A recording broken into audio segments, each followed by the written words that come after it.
Now, I keep telling you to put vermouth in your cocktails. So this episode is a little bit different from anything that we've done before, taking a look behind the scenes in the weird and wonderful world of YouTube. For those of you that don't know, when you upload a video to YouTube, it automatically generates closed caption subtitles. Have you ever wondered how to create your very own cocktail? And it does this pretty well, especially if you speak English with an American accent or even an Australian accent, but with a Scottish accent, not so much. So syrups are obviously something that bartenders use a lot. So we've done a supercut of some of the best captions that it's come up with. If you'd like to have a look for yourself, then just click on the settings wheel and select subtitles/CC and then English brackets auto-generated, and let me know what your favourite is in the comments below.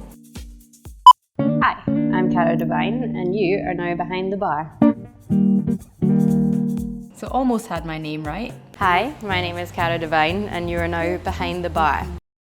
Hello and welcome to Behind the Bar with me, Cara Devine. I got my name wrong a different way this time. Thought we would take a little look at the origins of the word cocktail, as well as introducing you to the penicillin, which is a modern classic. I don't know if I want to introduce you to a penis cylinder. I guess it has to be over 18s here. The origins of the word cocktail are a little bit muddy. One suggestion made by cocktail historian David Wondrich is that it's related to the practice of putting ginger up a horse's bum to make it cock its tail and look chirpy when showing it to potential buyers, which then translated to pick-me-up drinks involving ginger. This drink is the brainchild of an Australian bartender named Sam Ross, who has gone on to great things in New York. Sam Ross will be raging. Single malt whiskey just comes from one distillery and is all malt whiskey, whereas blended whiskey comes from multiple distilleries and can have some grain whiskey in there as well. And obviously it does whiskey with an E. You can tell it's biased towards Americans. People tend to be a little bit snobbish about blended whiskey, but actually it's great because it's blended to be consistent, smooth and easygoing, which makes it obviously the perfect cocktail ingredient. I mean, a consistently smooth and easy boy is a pretty good cocktail ingredient. So into your tin, you want to put 50 mils of the Johnnie Walker Black Label, until the shaker tin gets all nice and frosty and almost a little bit too cold to hold. And that's when you know that the drink's ready. Pop your tins open. It sounds uncomfortable. Catch all of those little shards of ice that you don't want floating about and ruining the drink. Now with the Ardbeg, we just want to float it on top. You want it to stay quite separate from the rest of the drink. You just want to slaughter it on top. It goes to some dark places pretty quickly. If you like smoky whiskey, then go for your life and pop a little bit more in there. Pop them on a skewer and pop them on the top. The penicillin. So now you know. Japan is Dylan.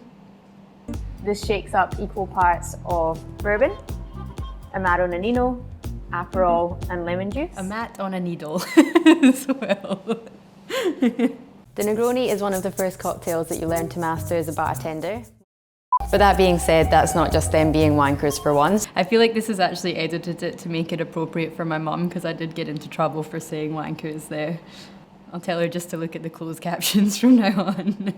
The Milano Torino is a super simple aperitif style drink which is equal parts Campari, which is from Milan, and sweet vermouth from Turin. They liked the Milano Torino but would ask for it with a splash of soda, and thus the Americano was born. Nowadays the accepted recipe for a Negroni is equal parts gin, Campari and sweet vermouth.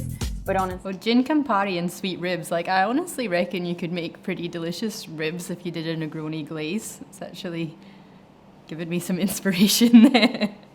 So the vermouth I use is Casa Mariol Negra.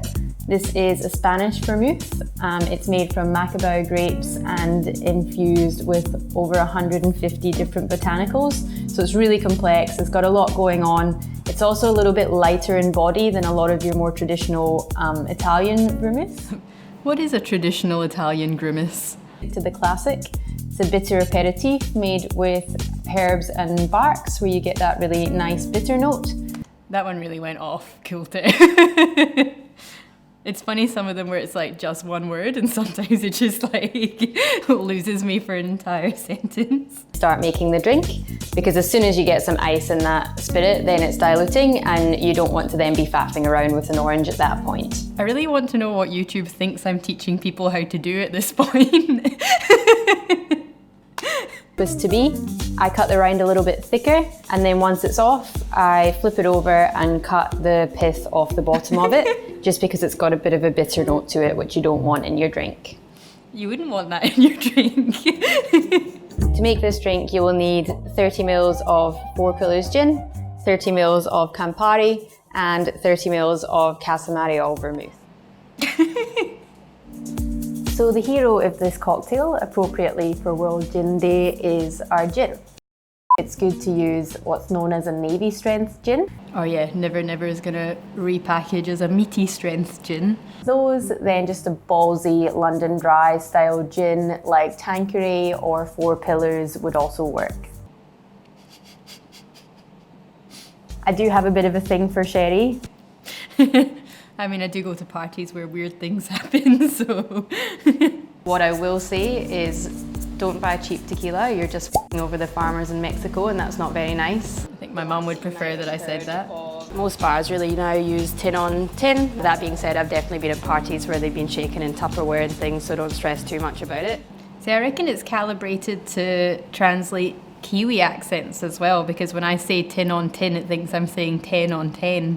Which is basically a base spirit, sweetened with a liqueur cordial, with a little bit of citrus in there as well, and usually topped up with some soda water. Well, thanks for that, YouTube. I definitely needed a laugh. Hopefully you enjoyed it as well. We will be back to normal programming as of next week. Please tune in, and now you know to watch it with the subtitles on.